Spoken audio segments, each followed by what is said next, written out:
নবীজি এত খুশি হয়ে গেলেন, হাসতে লাগলেন। খুশি রাতের সাথে নবীজি খুশি খুশি ভাব, খুব ভালো লাগতেছিল। আল্লাহ রাব্বুল আলামিন ডাক দিলেন, ইন্না শানিয়াকা হুয়াল আবতার। নবী গো, আপনাকে যারা আবতার বলতেছে, ইয়া রাসূলুল্লাহ, ইয়া হাবিবাল্লাহ, আপনাকে যারা বংশহীন বলতেছে, যে আপনার আর কিছুই থাকবে না, নবী গো আপনি শুনে রাখেন, তাদের কিছুই থাকবে না, কিন্তু আপনি নবীর শান, আপনি নবীর আলোচনা, এটা আজীবন পর্যন্ত চলতে থাকবে, কখনো বন্ধ হবে না। একবার জোরে বলা যাবে কি মারহাবা। প্রিয় নবীজি, আমি আল্লাহ আপনার ধারাকে এমন ভাবে জারি রাখবো, আকাশে বাতাসে, আযানে, কামতে, আশহাদু আল্লা ইলাহা ইল্লাল্লাহ, আশহাদু আন্না মুহাম্মাদার রাসূলুল্লাহ।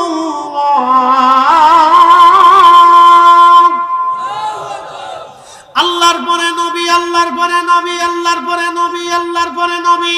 প্রত্যেক মাস ওয়াক্ত আযানে আযানে আল্লাহর পরে নবী, আল্লাহর পরে নবী। একসাথে জোরে বলেন মারহাবা। প্রিয় উপস্থিতির জালালপুরবাসী, মনোযোগের সাথে কথাগুলি শোনেন। আমার আল্লাহ তার নবীকে খুশি করার জন্য সূরা কাউসার নাজিল করে বসলেন। কাউসার নাজিল করে নবীকে খুশি করলেন। নবী বেজার, আল্লাহ খুশি করে দিলেন। নবী হাসতে লাগলেন। খুবই আনন্দময় ঘন মুহূর্ত। সাহাবীরা বলেন, হুজুর আপনি কেন এত চমৎকার করে হাসেন, এত খুশি খুশি মনে হয়, কারণ কি? দেখবেন আপনার কলিজার টুকরা সন্তান মেয়েটাকে আপনি যদি কখনো আঘাত করেন, কষ্ট দিয়ে বসেন, দেখবেন আপনার কলিজার ভিতরে চিন চিন চিন চিন করে ব্যথা করে। যত সময় পর্যন্ত আপনার বাচ্চাটাকে খুশি না করবেন, তত সময় পর্যন্ত আপনার কাছে কষ্ট হয়। আপনি সন্তানটাকে কষ্ট দেন না, মনে হয় নিজেকে কষ্ট দিয়েছেন, কারণ আপনি সন্তানটাকে বেশি ভালোবাসেন। সে আপনার মেহবুব। এই মেহবুবের জন্য আপনি সারা দিন রাত ভর পরিশ্রম করেন। সন্তানরা প্রত্যেক বাবা মার কাছে মেহবুব। মেহবুব কেন মেহবুব? সন্তানরা আপনাদেরকে ভালো না বাসলেও বাবা মা সন্তানদেরকে ভালোবাসে। কথা ঠিক আছে না? বাবা মার কাছে সন্তানরা হচ্ছে মেহবুব। এই যুবকরা ভালো করে শুনে যাও, এই মাসালা জীবনে কোনোদিন শুনো নাই। সন্তানরা হচ্ছে বাবা মার কাছে মেহবুব। সন্তান ভুলে গেলেও বাবা মা ভুলতে পারে না। যদি এই মেহবুব বুঝতে চান, তাহলে আমি আপনাকে আরো বুঝাই। আমাদের দেশের মুরগি ডিম পারে, ডিমের উপরে তা দেয়। 22 দিন পর্যন্ত একটা মুরগি ডিমের উপরে থাকে। কারণ কি? মুরগিটা মা হতে চলেছে। সে ডিমের উপরে তা দিতে দিতে দিতে দিতে দিতে দিতে সেই সময় সে পর্যাপ্ত খাবার খায় না, পর্যাপ্ত পানি পান করে না। এই মুরগিটা তখন এই ডিমের উপরেই থাকে। সে জানে আমি ডিম থেকে চলে গেলে ডিম নষ্ট হয়ে যাবে, ঠান্ডা হবে, ঠান্ডা হলে বাচ্চা ফুটবে না। এই জন্য 24 ঘন্টার ভিতরে এই ডিমের উপরে সে বসে থাকে। এই ডিমটাকে সে গরম রাখে। এই ডিমের বাচ্চা হওয়ার পরে ওই মুরগি তার বাচ্চাগুলি নিয়ে জঙ্গলের মধ্যে যায়। তার পাগুলি আশ্রয় আশ্রয় খুঁটে খুঁটে বাচ্চারে খাওয়ায়। কোনো চিল বা কাক বা কোনো বন্য প্রাণী এই বাচ্চা ধরার জন্য আসলে মুরগি সর্বশক্তি দিয়া তার নিজের জীবনকে বিপন্ন করে হুমকির মুখে ফেলে এই মুরগিটা তার বাচ্চা বাঁচানোর জন্য লড়াই করতে থাকে, মারামারি করতে থাকে। এই মুরগিটার কলিজার ভিতর থেকে সে বাচ্চাদেরকে ভালোবাসে। এই মুরগির বাচ্চারা হলো মুরগির মেহবুব। সে বাচ্চাদেরকে খুব ভালোবাসে। নিজের জীবনকে উপেক্ষা করে একটা মুরগি তার বাচ্চাকে ভালোবাসে, কারণ মুরগিটা মা। মুরগি মা মা মা। প্রত্যেক জাতির মায়ের ভিতরে আল্লাহ কলিজায় এত ভালোবাসা দিলেন। প্রত্যেক জাতির মা নিজের জীবন বিপন্ন করে বাচ্চাদেরকে ভালোবাসে। যদি আপনি মাছের ডিম ছাড়ার পরে দেখবেন মাছ তার বাচ্চাদেরকে নিয়ে ঘুরতে থাকে ঘুরতে থাকে ঘুরতে থাকে। এই বাচ্চাটাকে বাঁচানোর জন্য ওই মা মাছটা সারা অঞ্চলে অন্যান্য মাছের সাথে লড়াই করে নিজের জীবন বিপন্ন করে মাছ লড়াই করে, মাছের বাচ্চারা হলো মাছের মেহবুব। পৃথিবীতে একজনের হাজার হাজার কোটি টাকা আছে কিন্তু সন্তান নাই, তার জীবনের কোনো মূল্য নাই। কি কথা বল না কেন? ঠিক আছে না? কোটি কোটি টাকা আছে কিন্তু সন্তান নাই, তার জীবনের কোনো মূল্য নাই। তো আল্লাহ রাসূলের কন্যা সন্তানগণ আছে, কিন্তু ছেলে সন্তান পৃথিবীতে আসলেই আল্লাহ নিয়ে যাচ্ছে। তো মক্কার কাফেররা বলে আবতার, সে বংশহীন, তার আর কিচ্ছু নেই। তখন আল্লাহ রাসূলের মনটা খারাপ খারাপ লাগতেছিল। প্রিয় নবী ঘুমিয়েছিলেন, স্বপ্নে সূরা কাউসার আল্লাহ নাযিল করলেন। প্রিয় নবী ঘুমিয়েছিলেন, মন বেজার, মন খারাপ, উদাস উদাস, ভালো লাগে না। মানুষ খেলে আবতার আবতার আবতার আবতার, বংশহীন বংশহীন বংশহীন বলে, আবতার আবতার বলে। আমাদের দেশের আঞ্চলিক ভাষায় বলে আটকুরিয়া, আটকুরা বলে না, আটকুরা। কিন্তু আমি আমার রসুলের সামনে এই শব্দ ব্যবহার করতে পারবো না। কাফেররা বলতো বংশহীন, আবতার আবতার, আরবিতে বলে আবতার। তো আবতার আবতার বলে রসুলকে কষ্ট দিত। রসুল কারীমের সন্তান নাই, তার আর কিছু নাই, ছেলে নাই, ছেলে সন্তান নাই, তার ভবিষ্যতে তার আর কোনো বংশ হবে না। আবতার আবতার বলে, বংশহীন বলে রসুলকে কষ্ট দিত। আল্লাহ রাব্বুল আলামিন তখন সূরা কাউসার নাযিল করলেন। নবীজি ঘুমিয়েছেন, ঘুমের মধ্যে আল্লাহ ওহী নাযিল করলেন। শোনেন, ওহী 7 পদ্ধতিতে পৃথিবীতে আসতো। আমাদের দেশে একটা প্রবাদ আছে, জিবরাইল না বললে রসুল বলতে পারতেন। এটা ডাহা মিথ্যা কথা, এ কথার কোনো ভিত্তি নেই। এটা হলো আব্দুল ওহাব নজদির বানানো কিচ্ছা। এটা আব্দুল ওহাব নজদির বানানো কিচ্ছা যে জিবরাইল না বললে রসুল বলতে পারতেন না। সূরা কাউসার জিবরাইল আনেনি, সূরা কাউসার আসছে স্বপ্নে। একসাথে বলবেন আল্লাহু আকবার। সূরা কাউসার কেমনে আসছে? স্বপ্নে। জোরে বলেন কেমনে আসছে? স্বপ্নে। নবীজি ঘুমিয়ে আছে, আল্লাহ ওহী করলেন, কালবে ঢেলে দিলেন। নবীদের স্বপ্ন বাস্তব, আমাদের স্বপ্ন স্বপ্ন, আর রাসূল কারীমের স্বপ্ন বাস্তব। নবীজির স্বপ্ন শুধু স্বপ্ন না, এটা বাস্তব। নবীদের কাছে স্বপ্নের মধ্যে ওহী আসতো। যেমন ইব্রাহিম আলাইহিস সালাম স্বপ্ন দেখছে, এ বেটা আমি তো তোমাকে কুরবানি করলাম। ইন্নী আরা ফিল মানাম, স্বপ্ন দেখছি, আন্নী আযবাহু, তোমারে জবাই দিচ্ছি। মানে আল্লাহ আমার কাছে ওহী করছে, আমি তোমাকে কুরবানি দিতেছি। ফানজুর মাযা তারা, এ বেটা তুমি বলো ইসমাঈল তোমার ইচ্ছা কি, তোমার মনের তামান্না কি বলে দাও। ছেলে বলতেছে ইনশাআল্লাহু মিনাস সাবিরিন। ইয়া আব্বাজান, আপনি আমাকে সবরকারীদের মধ্যে পেয়ে যাবেন, আপনি আমার কুরবানি দিয়ে দেন। সুবহানাল্লাহ। আরো জোরে সুবহানাল্লাহ, আরো জোরে সুবহানাল্লাহ। ওই কুরবানি দিতে যে ইসমাঈলকে নেওয়ার সময় শয়তানে ধোঁকা দিছে। এই শয়তানরে জমারাতে যা পাথর মারতে, আমরা আর হাজি সাহেব দুইজনে মিলে কায়দা মতো পিটে হয়েছি। এই তারিখ আপনাদের যদি সামর্থ্য হয় তাহলে যাই পিটে যাবে। যদ্দূর শরীরের শক্তি ছিল তদ্দূর শরীরে শয়তান পিটিয়েছি, যে তোরে তো জীবন আর ধরতে পারবো না, আজকে যেহেতু পাইছি তাই বাটাম চালান দিয়ে যাই আজকে।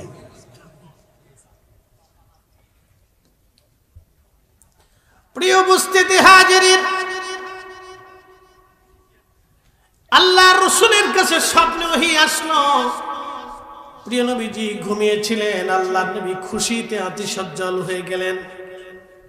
সাহাবীরা বললেন, হুজুর আপনার কাছে খুশি খুশি লাগতেছে, এত খুশি কি জন্য ইয়া নবী আল্লাহ? নবীজি জবাব দিলেন, সাহাবীরা রে, আল্লাহ আমার প্রতি আজকে একটা সূরা নাযিল করেছে, আমাকে আল্লাহ আজকে খুশি করে দিয়েছে। আল্লাহ আমাকে একটা সূরা নাযিল করে আমাকে সন্তুষ্ট করে দিয়েছে। দেখেন আমার নবীজির মন বেজার, আল্লাহ সাথে সাথে সূরা নাযিল করে দিয়ে মন খুশি করে দিলেন। আমার রাসূল কোনো কারণে কোনো সময় বেজার হলে আমার আল্লাহ আর ভালো লাগতো না, আমার রব সাথে সাথে নবীকে খুশি করে দিতেন। একবার জোরে বলা যাবে কি মারহাবা। ত্রিভুবনের প্রিয় মুহাম্মদ এলো রে দুনিয়ায়,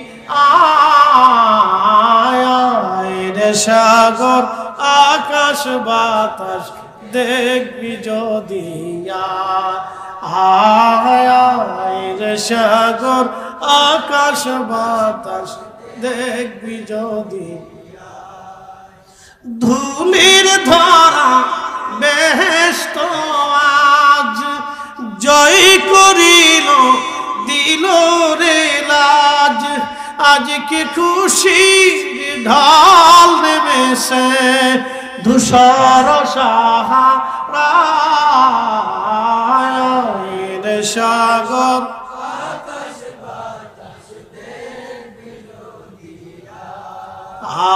আয় সাগর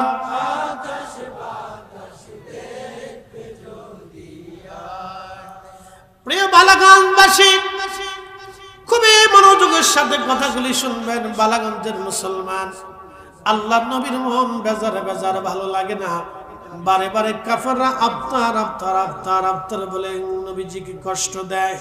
আমার আল্লাহ খুশি করার জন্যে, আমার রব খুশি করার জন্যে আমার আল্লাহ সূরাতুল কাউসার আল্লাহ নাজিল করে দিলেন।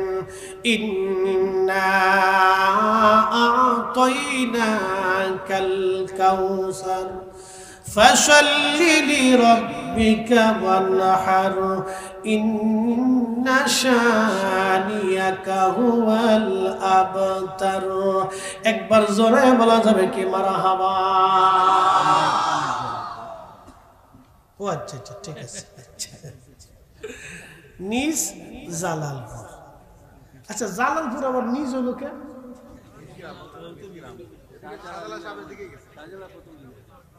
তাই না? আচ্ছা বুঝলাম, কিন্তু নিজ হলো কে? নিজ বলতে কি বোঝায়? আপন, খুব কাছের জালালপুর। মারহাবা। আমার একজন দাওয়াত দেন, কি গ্রামের নাম কি? লুসকে মানকে। আমাকে কি লুসকে মানকে, কি গ্রামের নাম? লুসকে মানকে। আমি আসুন না লেবুন না কাঁদব, কোনো তাল পাই না। কি গ্রামের নাম? এতে কে নাম রাখছে? কেডায় রাখছে কইতে না, হাতের কবরে গেছে। হাতারে কবর থেকে উড়াইয়ে তারা অস্কার পুরস্কার দেয়। তুমি এটার নাম কেন রাখছো? নিজ লুসকে মানি। তো নিজ জালালপুর মানে খুব কাছের জালালপুর, খুব আপন জালালপুর। এর অসুবিধা নাই। এক এক এলাকার নাম এক এক রকম মুরব্বীরা সেই আদিকালে কবি কোনটা রাখছে, তখন সংস্কৃত ছিল, মিলে তাহলে একসাথে হয়েছে আর কি। তো যা হোক, আল্লাহর অলির জমিন এটা। মারহাবা বলে। 360 জন অলি জমিনে রন্ধে রন্ধে বিচরণ করছে। তাদের আবহাওয়া, তাদের সুঘ্রাণ, তাদের পদচারণায় জমিনকে আল্লাহ ধন্য করে দিয়েছে। আল্লাহু আকবার।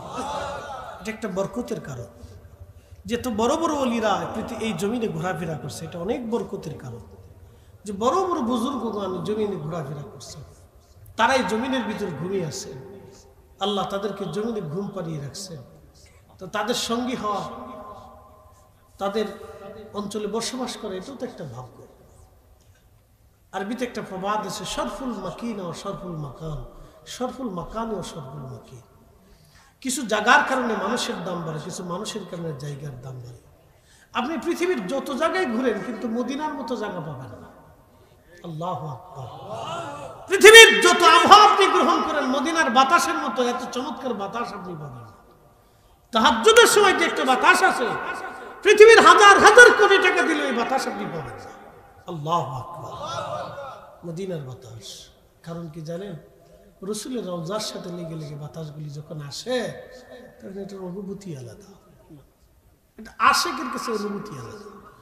যে জমিনে রসুল ঘুমিয়েছে, আল্লাহর নবী বলতেন, উম্মত আসিকি ফাসিকি শারাবি হারামি খারাবি নাফাকি জিনা বেবিচার আকাম কুকাম সব কিছু থেকে আল্লাহ আমার মদিনাকে পবিত্র রাখবে কিয়ামত পর্যন্ত।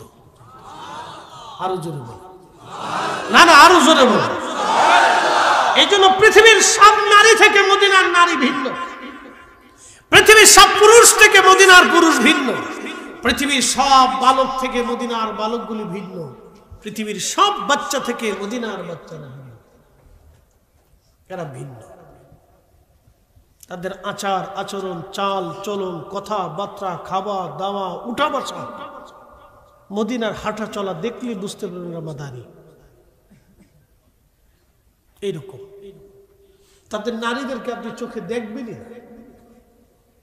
মাদানী নারীদেরকে আপনি রাস্তায় কোথায় কোথাও পাবেন না। আল্লাহর রাসূল হচ্ছেন আল্লাহর হাবিব। হাবিব ইব্রাহিম হলো খলিল। এই মাসালা যদি বুঝেন কোনোদিন রাসূলের সাথে বেয়াদবি হবে না, মাসালা বুঝে যাবে না। আমি লিখিনি আল্লামা কাজী আয়াস আল মালিকি কিতাবুশ শাফাতে 900 বছর আগে খিল্লত হাবিবের তফাত লিখেছেন। ইমাম কাজী আয়াস আল মালিকি তিনি লিখতেছেন খলিল হলো তিনি, আল্লাহ যা বলেছেন আল্লাহকে খুশি করার জন্য তিনি তাই করেছেন, তিনি হলো খলিল।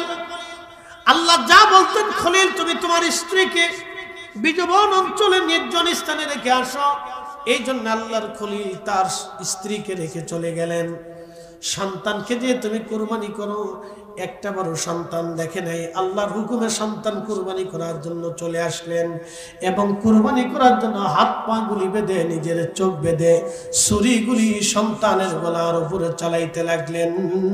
আল্লাহু আকবার। আল্লাহ যা বলতেছিলেন ইব্রাহিম খলিলুল্লাহ তাই করতেছিলেন। আল্লাহর খলিল হচ্ছে ইব্রাহিম আলাইহিস সালামের মেহবুব হলো আমার আল্লাহ। আল্লাহ যা বলে ইব্রাহিম তাই করে, আল্লাহ যা বলে ইব্রাহিম তাই করে, আল্লাহ যা বলে ইব্রাহিম তাই করে। খলিল মানে আল্লাহর বন্ধু, হাবিব মানে আল্লাহর বন্ধু। খলিল মানে আল্লাহর বন্ধু, হাবিব মানে আল্লাহর বন্ধু। খলিল মানে আল্লাহর বন্ধু, হাবিব মানে আল্লাহর বন্ধু। তো হাবিবুল্লাহ কি আর খলিলুল্লাহ কি? খলিলুল্লাহ হলো যিনি আল্লাহকে খুশি করে, আর হাবিবুল্লাহ কি? ইমাম কাজী আয়াজ আল মালিকি কিতাবুশ শাফার মধ্যে লেখে হাবিবুল্লাহ হলো আল্লাহর মেহবুব। আল্লাহর মেহবুব, আল্লাহর মেহবুব। আমার নবী যা বলতেন আল্লাহ নবীকে খুশি করার জন্য তাই করতেন। আমার নবী যেইভাবে শরীয়ত চাইতেন আল্লাহ ওইভাবে শরীয়ত করে দিতেন। আমার নবীর মন বেজার হলে আমার আল্লাহ কোরআন নাজিল করে আমার নবীকে খুশি করে দিতেন। আল্লাহু আকবার। না না, হাত উঁচু করে বলেন আল্লাহু আকবার। তিনি আমাদের নবী।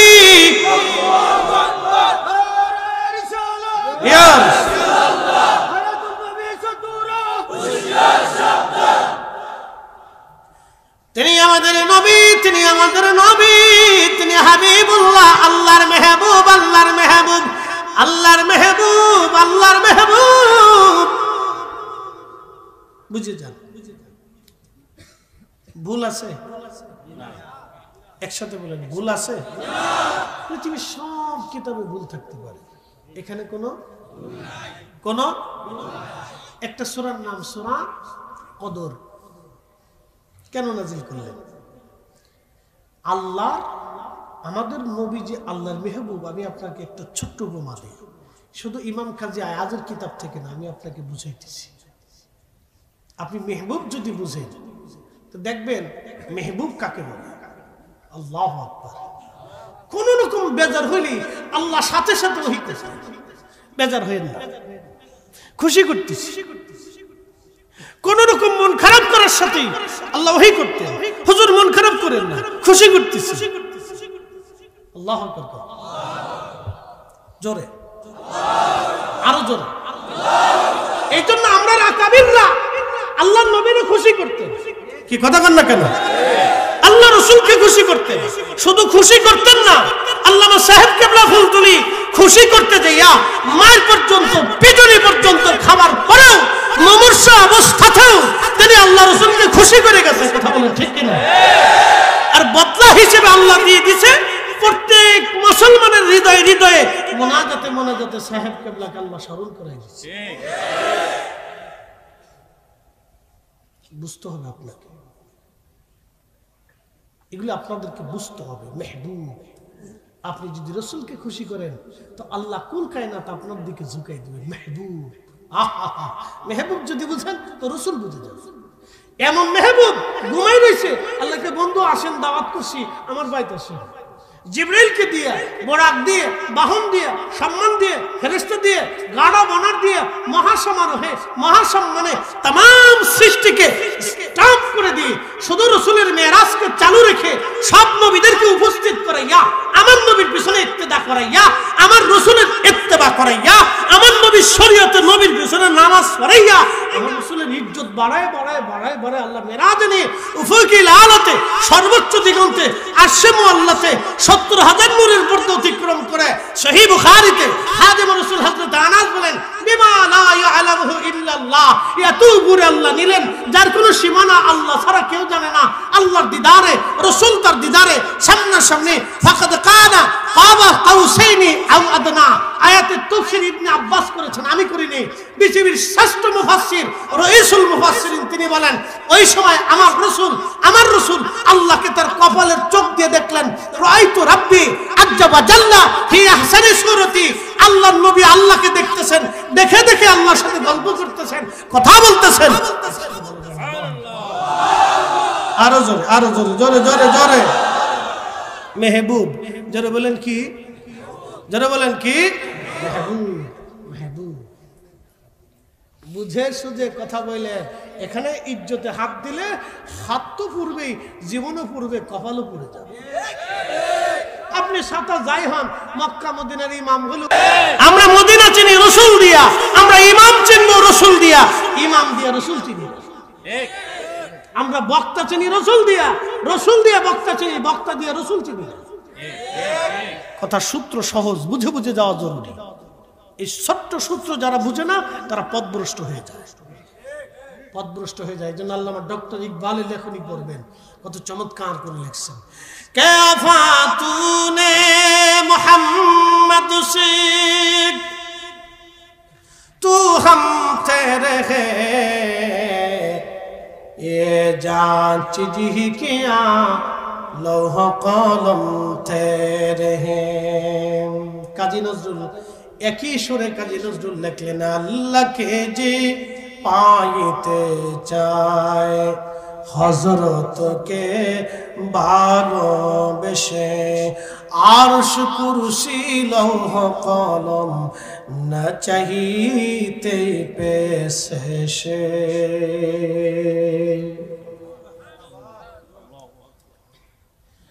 আল্লাহর নবী সাহাবীরা এসে বললেন, হুজুর আগের জমানার মানুষেরা অনেক বড় হায়াত পেত, সারাদিন রোজা রাখতো, সারাদিন জিহাদ করতো, সারা রাত্র ইবাদত করতো। কিয়ামতের ময়দানে তাদের থেকে তো আমরা কমে পড়ে যাব, আমাদের হায়াত কম, নেকি কম, বুজুর্গি কম, তাদের থেকে তো আমাদের মর্যাদা কমে যাবে। নবীজির মন বেজার হয়ে গেল। কথা তো সত্য, আগের জমানার হায়াত লম্বা, জিহাদে থাকতো, সারাদিন জিহাদ করতো, সারাদিন রোজা রাখতো, সারা রাত ইবাদত করতো, তাদের মর্যাদা থেকে তো আমার উম্মতের মর্যাদা কমে যাবে। নবীর মন বেজার, আল্লাহর হাবিবের মন বেজার, মেহবুবের মন বেজার হয়ে গেছে, মেহবুব বেজার।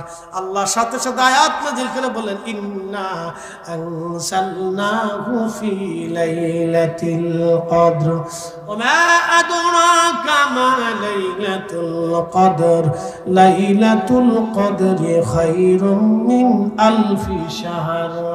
নবী হাজার মাসের চেয়ে উত্তম একটা রাত দিলাম, 1000 মাসের চেয়ে উত্তম 84 বছর প্লাস ইবাদত করলে আমার বান্দা আপনার উম্মত জাহানে কি পাবে?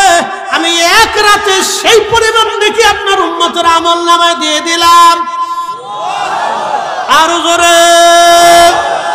নবীজি খুশি হয়ে গেলেন, মেহবুব বেজার, আয়াত নাজিল করে খুশি করে দিলেন। মেহবুব আফতার বলে মক্কার মানুষ গালি দেয়, আল্লাহর কোরআন নাজিল করে দিয়ে আল্লাহ খুশি করে দিলেন। হাবিব মন খারাপ করে দিয়ে দিলাম। কি দিলাম? ইন্না আ'তাইনাকাল কাউসার, অবশ্যই আমি রব আপনাকে হাউজে কাউসারের মালিকানা দিয়ে দিলাম। হাউজে কাউসার কি? নবীজি বললেন এটা জান্নাতের একটা প্রবাহমান নদী, জান্নাতের একটা বিরাট বড় নদী। এই নদীটা আল্লাহ স্বর্ণ দিয়ে বানিয়েছে, নিজে মণি মুক্তা দিয়ে নিজে গাঁথুনি দিয়েছে। দুই পাশের এই নদীর দুই পাশের পার হলো স্বর্ণ দিয়ে বানানো, আর নিচে মণি মুক্তা দিয়ে নিচের অংশে সাজানো। এই নদীর পানি দুধের চাইতেও সাদা, মধুর চাইতে মিষ্টি হবে। ইয়া রাসূলুল্লাহ, আপনাকে কাউসার দিয়ে দিলাম, এর মালিকানা আমি আল্লাহ আপনাকে লিখে দিলাম। একবার জোরে বলা যাবে কি মারহাবা। জান্নাতে যাইবেন নি? যেমনি কইতেছেন মনে হয় যে যাওয়ার আশাটা যাওয়ার আশা আছে নিও। জান্নাতে তো যাইবেন, একদিন না একদিন তো যাইবেন। ফিটিনি ফুটিনি খাওয়ার পরে হলেও তো আল্লাহ দিতে। কি কথা ঠিক আছে না? মুসলিম হিসেবে যদি ইমানদার হিসেবে থাকেন তাহলে ফিটিনি ফুটিনি মায়ের রিমান টিমান এই লাঠি সবর দিয়ে হলো আল্লাহ একদিন বেহেশত লইব আমরা রে। এটা আশা করেন, চিন্তার কোনো কারণ নেই। আল্লাহ আমরা রে আশা হতো নিষেধ করছি, বলছে তোমরা আশা রাখো, লা তাকনা তুমি রহমতুল্লাহ, আমার রহমত থেকে তোমরা নিরাশ হইও না, তোমরা আমি আল্লাহ মাফ করে দিতাম।